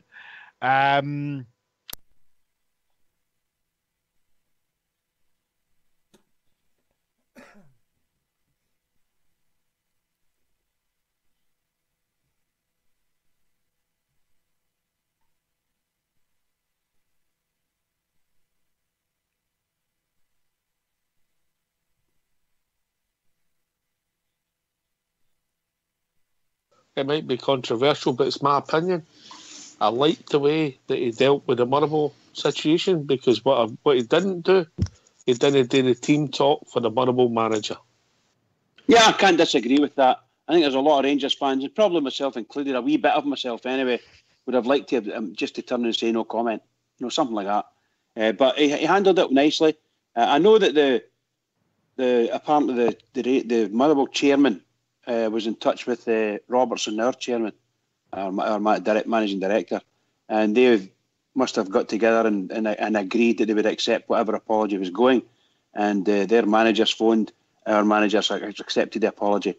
That to me, and forgive me guys in the lobby, please forgive me, I don't think that player should have been allowed to get away with that through the authorities. He should have been stopped immediately at the press conference. I mean, they should really and truly, the press people should have stopped him and says, whoa, hold on, pal. We don't want to ask any more questions on this. This has gone way out, because it's really bad. I mean, it's really, really poor taste in doing that, with a big smile on your face too. So I think there's other ways it could have been handled. Personally, I think that Motherwell Club should have just pulled the player out altogether. Says, no, you're not playing this Sunday. Take the heat out of it, and then talk to Rangers. But nothing's happened. We've not heard any. He's never been fined by the club. That we know of. You'll know that, Bridge. You'll know. I'm saying that we know of. Nothing's happened to him as far as we're concerned. All he's done is come out and open his mouth and say a really, really poor comment to make on any professional football, particularly Rangers one. And that, following on from last year when he threatened, tell him to the purpose, he threatened Morelos and said, I'll fight him on the pitch, and if he wants to, I'll see him outside as well, because I'm not going anywhere if he wants to fight out there. That nonsense, that needs to be stopped. He needs to be stopped, and it should have been nipped right in the bud by Motherwell themselves. But it's going to end up with SFA. But yes, I agree with you. Our manager's handled it. The hump's gone. Yep. The hill's been flattened a wee bit, and away we go on. Yeah. Rudy Bear, for me also, it's just the way he deals with everything. The Wallace situation, he's right. The guy's had a warning for his employer. He's entitled to appeal it. He's took it as far as he can in the appeal process, but it doesn't stop you working, so he's dealing with that. Aye, and so he should. I believe Wallace he's been a good servant, Lee, and he's an employee of the club. They're still paying the fella, and he's a Rangers player, and he's a good Rangers player at that. He's not played for quite a long time now. But he's certainly a good option there, as far as the fullback position goes, if he can get match fit again. And it's like Stephen Gerrard says, he's dealt with it really well. He's basically spoke to Lee, he spoke to the club, and he says, right, once this is decided, that's it, it needs to be over and done with. We need to get back to concentrating on the football. And for me, and I've said it before, and I'm going to say it again, his pressers are absolutely impeccable. Ox. He doesn't put a foot wrong in the pressers for me. He doesn't put a foot wrong on the side of the pitch either come match day, The last time I've seen anybody perform so well was you at that Chinese buffet, mate. I knew after you say that was one of my better days, Ox. The way that plate, how you get that much rub in that plate? I don't know. But can I just have a wee word on the Motherwell captain, right? Aye, on you go, mate. See that, I'm probably I'm probably not going to have many backers. What's your language? Right, no, I'm just going to say the boy was an absolute idiot to come out with that. I think what's happened is he's sat there, he's been full of his own self-importance, he's tried to be funny, he's tried to, have a wee dig at Rangers, he's trying to be smart because he's sitting there and he's got all the press pack there, they're all sitting giggling and laughing away with him, and it's all jolly stuff.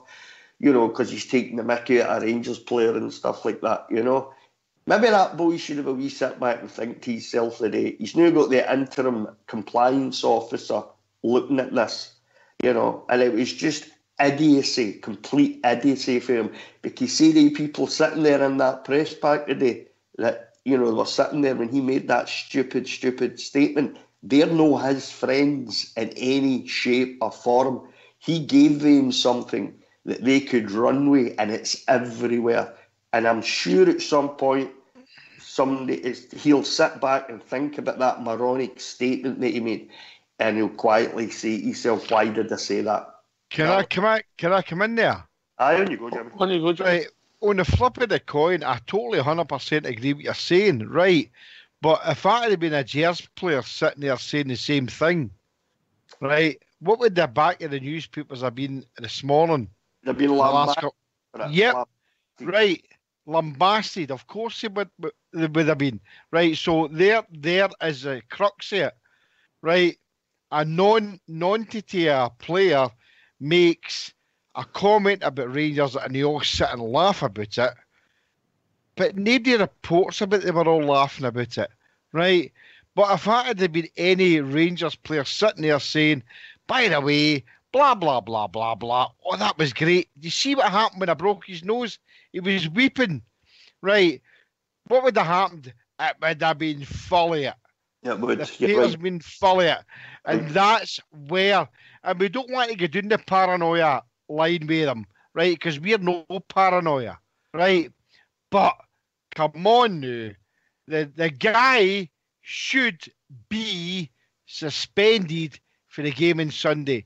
Plain and simple, he's actually made a comment that he was happy for a teammate to actually assault a fellow professional. End of. Get rid of him. Tell you the first thing that should have happened. I'll tell you the first thing that should have happened, Jimmy. He should have had the captain's armband taken off him. Of course he could. I've never heard a captain come out with a statement like that in a presser. It doesn't matter if you're talking about a Rangers captain, a Celtic captain, Aberdeen, it's Hearts, Hibs, doesn't matter who you're talking about. I've never once heard a captain come out with a moronic statement like that. Look, we see when the Griggs gate and the Barry Ferguson gate, as they call it, with the fingers and all that and the nose and all that. They vilified Barry and they vilified Alan. Why don't they vilify this guy? Absolute disgust. Like you said, Jimmy, he's not a Rangers player. That's why. I think the players' union should be involved. I think, in all honesty, guys, if it was me, my gut reaction initially was he should be banned Sindai. They cannot come out and say that on a press conference about a fellow professional in Scotland. You can't do it. You just can't do it. It's as simple as that. What you said there. Where's the players' union? What's happening here?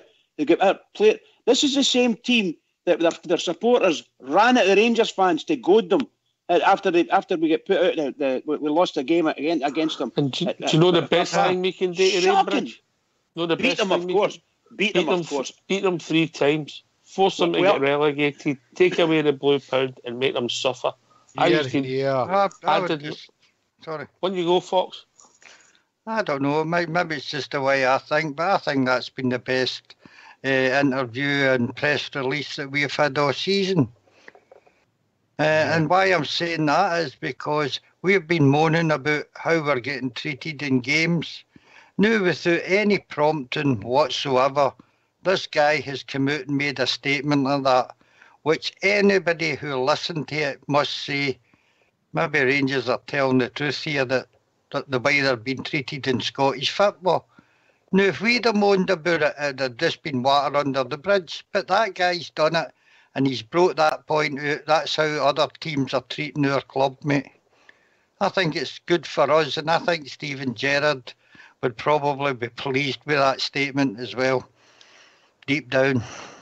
That's an interesting point, Fox, because the other thing I think the guy's done was help Stephen Gerrard be his team talk on Sunday. Aye, and I'll tell you... Sorry. On you go, mate. No, and another thing about that press conference for me was it was really interesting to listen to, because for once the journalist asked decent questions. And we've got no need whatsoever to like the press in this country. But if they can make the press conferences that interesting and our manager is good enough to answer well and doesn't duck a question, I could listen to the press conferences all the time. Yeah, here. Yep. I have to agree with that. For sure. But I think, in all honesty, this is going to it will explode. But I was expecting something from the authorities today, because they started looking at it the other night, Thursday night, after he'd done it, or Wednesday night, whenever it was. So as far as I'm concerned, we're very slow. This guy shouldn't be playing, in my opinion. He shouldn't be playing against Rangers on Sunday. Under no circumstances should he be playing against Rangers on Sunday. They should take him away from it. And my opinion, SFA should be banning him. Oh, you name it. I'm not. It sounds like I'm going to rant. I don't mean to rant. They should do the right thing, because that's the only thing that's needed. Do the right thing. The club seems to have done the right thing with Rangers by talking to them, and at manager level as well. And our manager's quite happy with it. But that player shouldn't be allowed to play. Shouldn't be allowed to play, but sorry. Another person, if I wasn't pleased neither, if I was refereeing that game on Sunday, I wouldn't be pleased with what that guy's done. I'll be honest with you. You've got to remember that. I mean, that the comments of Stevie G today in his presser was very clever. You know, at no point did he go there and try to criticise anybody and try to say that the referee has to be more stronger for Rangers than Motherwell. And what he did there the day was absolutely fantastic. But why have the papers not just put a big blown up bit in the back of the paper? Did you see what was in the back of it? Well, I don't buy the papers. I'll just look on the internet for the papers. Right, there was a small column,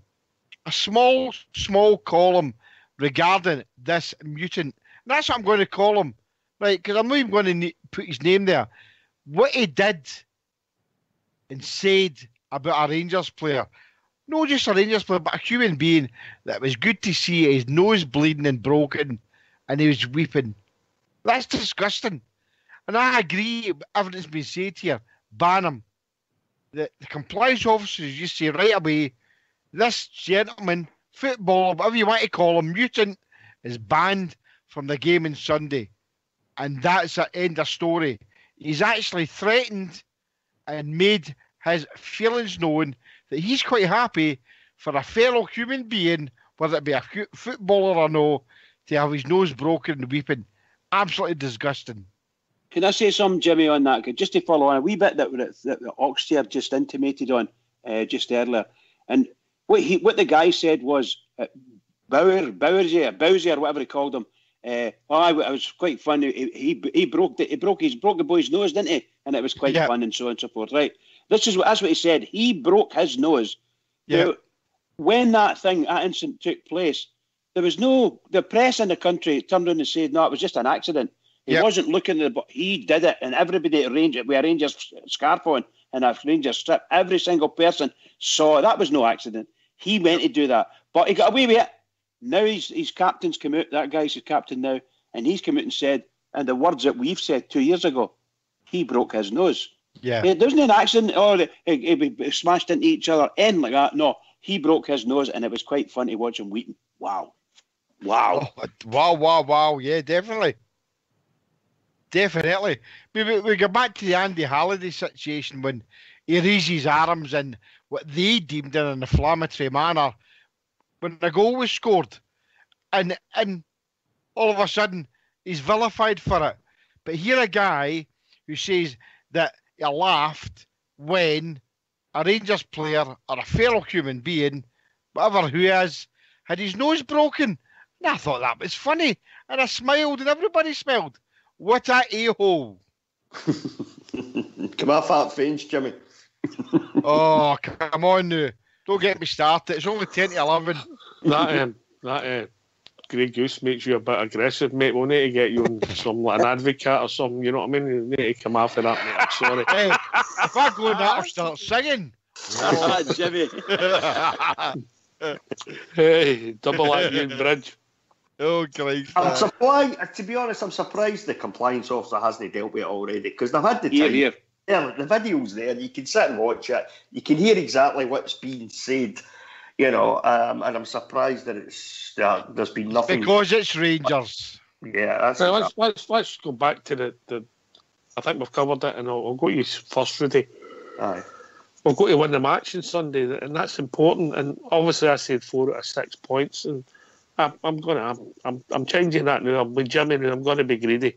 Won that, let's go for 6 out of 6. We should be too good for Motherwell. Let's make them start cutting them adrift. Let's beat them, and let's keep a clean sheet, score a couple of goals, come away there with a 2-0 win, maybe more if we play well. Get them rooted to the bottom of the table, and we keep moving in the right direction. Rudy? Aye, we could have a fantastic week, couldn't we? Go there, weekend, Sunday, come away with the 3 points, keep, as you say, keep a clean sheet. Probably, I think it was Jimmy said, or possibly yourself there, Ox, that, his team talk's been done for him by that moron coming out with that moronic statement. So you go there, you beat them, go through Friday night, go away on Friday night to the Russians, get into the group stages, and then you've got the big one next weekend, If you could take 3 points there, what a week it would be. It's a very exciting week coming up. A tough week at that as well, Everybody's going to have to be up for it, especially on Sunday. I said to you last year, Ox, after, I don't know what game it was now against Motherwell. In my opinion, Motherwell bring nothing to the Scottish League, the Scottish Premier League. They're a team of thugs. I said that last year, and I haven't changed my opinion. And I also think Steve Robinson sends he can say what he likes. He sends them out to play like that, But we've got the footballers on our side. They don't have the footballers. We have them. So if we play football on Saturday, hopefully, doesn't look like it, but I'd like to see Koulibaly back in the midfield on Sunday, if possible. If we go there and play football, we've also got the players that Stephen Gerrard said in the presser there who can stand up to the rough and tumble if it happens. Bring it on. That's what he said. Bring it on. The fixtures are coming thick and fast. Bridgeman, we've got obviously Motherwell Sunday. Then we'll get the away game on Thursday. Then we've got the Old Firm game on the Sunday, and then we'll get the Bulls the following Saturday. That's the biggest one. That's the biggest one. 4 victories, please. So that and a streaker. And the streaker. Go on yourself, Jimmy. That's you. I recognise you, Jimmy. Yeah, I bet you, David. His name plays on. I love it. It. Bridgeman, but we won on Saturday. We could even get beat 2-1 on Thursday night. And then we will be building up. Sorry, Sunday. Yeah, as far as I'm concerned, Sunday's a biggie. So I don't really want to go too far. I've said, when I try to look forward, the only thing I can say is I'm looking for Rangers, if we can, and I pray this happens, is that we get through to the group stages. That would be wonderful for me. Get to the group stages and then we see how we're going for there. But the biggie for me is this Sunday. We need to go out there, play. If the manager said what the manager said, right? He's happy to accept all these things, and let's go out there and play. I don't know if the players can keep their mind properly on the game if this guy's going to be playing. You follow what I mean? That's what I'm trying to say about this. Whether our players can actually concentrate on their game and this guy's in there and he's said all these things he said about one single player and a major incident in the game that there wasn't even a booking, wasn't even a talking to, there was nothing. So hopefully Rangers can get over all that, rise above it as the manager seems to have done, get in there, play the football and get a victory. Get a victory for me on Sunday and then I'll start thinking about next Thursday. Talking about that, Ger Lady's just back home for the Rangers versus Celtic Old Firm Legends match. It took place at Dunfermline High School. And we won 4-1, Jimmy. Yeah, dancer. Yeah, now. Nice one. Well, what can we say? Motherwell, probably the dirtiest team we've faced in a lot of years. I hate them with a vengeance. I just think, what a team who just came out there. That Ryan Bowman, what you might see his name. I'm very confident we'll get a result because Motherwell bullied us a few times last season. And I don't think we're a team that can be bullied now. Thursday, I think Thursday will have a result. I think the defence we've got is really, really up for what we've got to go against. Sunday, 2-1 in the Teddies. I think we can beat them. I really do. I think we can beat them. I think Celtic are overconfident. They think that we beat his 9-0 in aggregate the last time, or 9-1, what you want to call it, and all the rubbish they keep spouting. They're not a great team. I keep saying last season, 27 points we lost to Ibrox last season. And take the Celtic games out of that, 21 points were there up for grabs. And we lost it against rubbish teams. That's not going to happen for Rangers this season. So I would say, come the end of this week, come next Sunday, we'll be second maybe in the league, in the group stages, and the Tims will be fourth, or maybe fifth, or maybe sixth. Hopefully seventh. How do you see the balls going? The ball's gone. Well, when I take my clothes off, they kind of hang down a wee bit. Oh my God! Oh, you mean balls? Oh, balls. How you think the balls will go? I know the boy that runs it, Ian McInnes, for the Partick Bowling Club. A good lad. Yeah, he's a good man. Good lad. He's a good man. Anyway, we'll go good. But as I say, if you're needing a streaker, I'm up for it. Fox, a big week, and then we've got a break. Things calm down. There'll be the calm before the storm. And in September, the season's starting to settle down. As I say, 4 points out of 6, and hopefully 6 out of 6 in the group, if possible. We have the break for internationals, time to regroup, fit players, rest the players, come back refreshed. This is a big week because it could bring us forward to something special, mate. This is going to determine for me this week and just how good the manager's going to be. It's going to be a big test for him, a big test for the squad, and a big test for the Rangers support. Anything could happen in these 7 days. Hopefully we win at Motherwell. But if anything should go wrong in Europe, he's got the test then of picking these players up and then going to Parkhead and trying to win there. So he's got a big week ahead of him for me, Stephen Gerrard. I'm praying that every other Rangers supporter, he's got the know-how and how to do it, and manage his squad there these 3 games and do enough to satisfy us or make us ecstatics a better point, and come out of this, and that'll define the rest of the season to me. No praying, no bridge. We don't do that.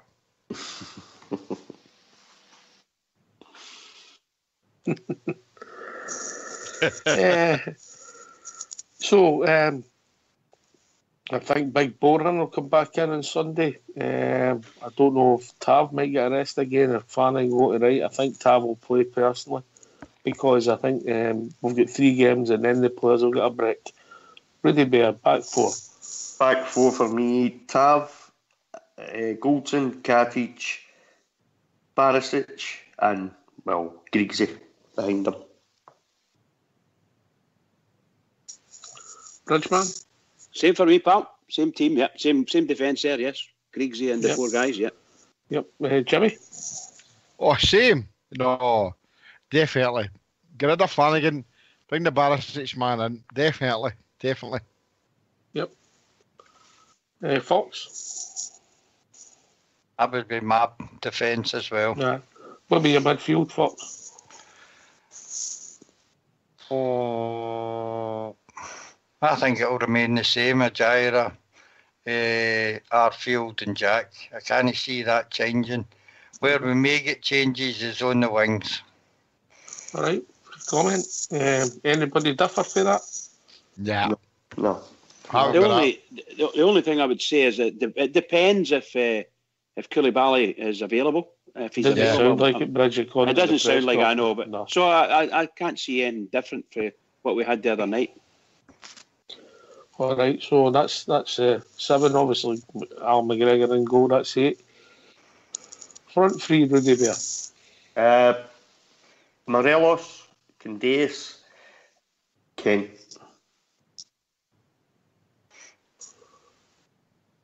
Jimmy? I'm tempted to put a big laugh up there. You know, I'd like to see Morelos and Big Laugh doing something. I'm a fan of the McCoy Hastley. I've said that wrong, ain't I? McCoy Hastley up front. That was my favourites all the time for a long time, and I'd like to see a big laugh in there starting. So I would start with I would condition the right, and I would play Lafferty on the left because of the system we play. Yeah. And get him to try and join up with getting the box when Big Boran goes forward, puts the crosses in, and it would also give us a bit more physicality. That's my view on it. That's the way I like to see my football played, definitely. Bridgman. I would actually go a wee bit different. I would the two wide men that we mentioned, Candace and Kent, would be there. I would actually swap over Morelos for Lafferty. I'd play Lafferty up front on his own, put Morelos on the bench. And, really? I would, yeah, I would. I think Big Lafferty can go out there and thump take whatever thumps are going and soften them up a wee bit, and then bring Morelos in at half time or something like that. That's what I would do. I think Lafferty's he's fully fit. There's no arguments about him. He's been played. No, he's not. So I'd be quite happy and let him go up there and go up against their big defenders, and that might rattle him because he might be ready waiting and Morelos coming out. It's only a thought. It's obviously Morelos is my number one centre forward. Aye. Fox, your front three? I would be tempted to dress Candias. I think he'll have a bit of work today when we go away on Thursday. He's used them in most of the away games. And I would have probably Kent on one side and Middleton on one side and Kent and the other to give us that ultimate pace. Because I think we're going to need that. All right, fair enough. Rudy, did I ask you your front three? You did, mate, aye. All right, okay. All right. So, all right, some variations there. And obviously, it doesn't matter what way you pin it, if everybody's fit. Our bench is getting stronger, Jimmy. Oh, definitely. As I said earlier on, I mean, I'm sitting there last night and last season we were, oh, Christ, look who's coming on. What is he? Oh, but hey, last night we were sitting there, Middleton, big round of applause, cheers. We all know Laugh's going to get a cheer anyway. But our bench is looking really, really well, and that's what I like. We've got players there who can come on, enhance the team, stabilise the team, and that's what we're looking for. So I'm quite happy with the way things are going. It's a big difference. It's a big difference for last year, Ox, when we were looking at the bench, and things weren't going great. You're looking at the bench and thinking, who could we bring on that would make a bit of a difference? And there wasn't really anybody on the bench. But if you look at the bench now, as Jimmy said there, you've got players, you've got Lafferty. If you start with Morelos, you've got Lafferty on the bench. You can bring wee Middleton on who's got pace to burn, the last 20 minutes of a game, when legs are starting to tire. A fresh set of legs. He's a wee rocket up that left wing, so he is. I don't think there's a full-back in the league will be able to keep up with that boy when he gets moving. So it's looking good. We've still got Rossiter, Dorrans, guys like that to come back. We've got Koulibaly to come back, And if we can get everybody fully fit, and that includes Lee Wallace, it's going to be a really strong bench, folks. It really is. It's going to be a really good bench, Bridgman? Yeah, I have to agree with that. Jimmy was saying it there. He's been saying it for a couple of times tonight. Bench is looking good.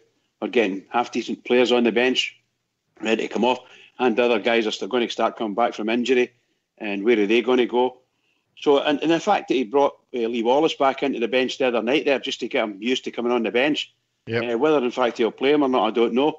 If it doesn't go his way, then he's no lost. Then he'll just bring somebody else in from who's just come back from injury. But no, I think we're getting better and better all the time. Better and better. Our squad's getting better. Absolutely. Fox? Squad, the bench is looking strong. There'll be another space tomorrow because Ross McCrory, I think, is suspended for Sunday, as you know. Yep. So we did have good people on the bench. We had the likes of Lafferty, Middleton, Lee Wallace, Sadiq was on the bench, Halliday, who's done a couple of wee roles on the side, and of course Ross McCrory, he's out. So I wonder if the young boy that's been about the first team squad, the wee midfielder, what's his name? Stephen Kelly. Stephen Kelly, aye. He maybe be added to the bench, which is good experience for him. So aye, things are looking good, mate. Especially the subs bench, which was totally weak last year, is looking quite fulsome now. I've seen a better bench at the Bulls. It's when they put a plaque with your name on it, you have to start worrying. I've not told them about the warm-up yet, and the 3 mile run before the start, you know. I'm keeping that as a surprise. You can cut that down and just let them run up Gardner Street Bridge, yeah? Hey, I used to keep doing that in a Wow. scooter. Gee whiz, wow. I used to keep doing that in a scooter. I couldn't even walk up Gardner Street. You know, I couldn't even walk up it. That would be Anyway, I was a boy, I came doing it in a scooter with no brakes. How did you get up with it? How did you go on with the plasters and that when you got to the Western? I just ran right into the Smitty bar. He banged his heat, mate. That explains a lot. Anyway, last word to Bridgman. Oh, what marvellous night again, guys. Great content. Lovely to see you. Huge game for us coming Sunday. Huge game. Let's hope everything goes all right from a, shall we say, a physical game perspective. But to other Rangers fans all over the world, and particularly Rangers fans on here on Rangers Radio, every single one of us, please, please, please, please, please, keep it going for the Rangers, because the Rangers really need us. Keep it going. We are the people. This has been Rangers Radio. Can I thank Jimmy? A new character on Rangers Radio, Rudy Bear, Fox and Bridgman, and Stephen, who phoned in, who catches us on YouTube. Thanks for the call. Another important shout out, I've put the link in the lobby. If you've got a few shekels, don't forget we're on Old School Blue, who's doing his bit for Macmillan Cancer and getting his golden locks shaved off. Take it away, Fox.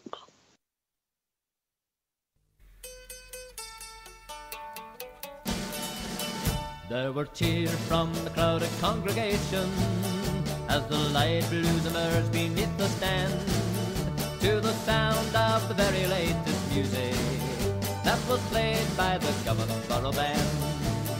The excitement was tense, the game was starting as the Rangers kicked off amidst the roar. For the yells and shouts were just terrific when the one and only Glasgow Rangers scored.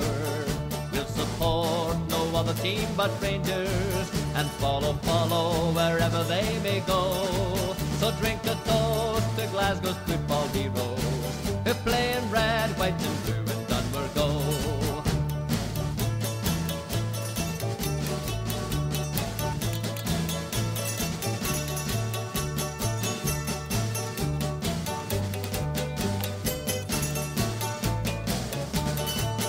The excitement was tense, the game was starting as the Rangers kicked off amidst the roar.